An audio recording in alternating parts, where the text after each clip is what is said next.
Nous vivons dans un monde difficile, dans un monde illisible, où l'ensemble des pays, que ce soit les pays du Nord et du Sud, font face aux mêmes challenges, aux mêmes défis sécuritaires, environnementaux et autres. Et le multilatéralisme est un instrument aujourd'hui qui peut nous aider à répondre à ces défis. Malheureusement, les instruments nés du système de Bretton Woods ne sont plus adaptés. C'est pour ça que nous avons proposé qu'il fallait revisiter, redimensionner les instruments de Bretton Woods, essentiellement au niveau du Conseil de sécurité et des autres organisations internationales qui n'ont pas été en mesure de répondre et de promouvoir la croissance et de résoudre les crises sécuritaires ou autres. La deuxième dimension qui est sortie de cette discussion, c'est que les pays doivent travailler ensemble.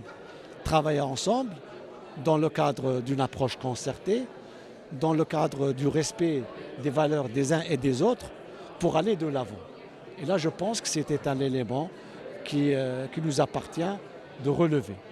Le Maroc dans tout ça, le Maroc est un partenaire qui est respecté, aussi bien dans ses interactions internationales, dans sa politique africaine qui est dessinée par Sa Majesté, dans ses initiatives.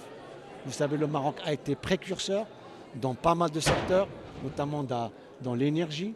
Vous avez suivi dernièrement l'accord qui a été signé entre le Maroc et l'Union européenne sur l'énergie verte, ce qu'est en train de faire l'OCP et bien sûr toutes les interconnexions énergétiques et autres.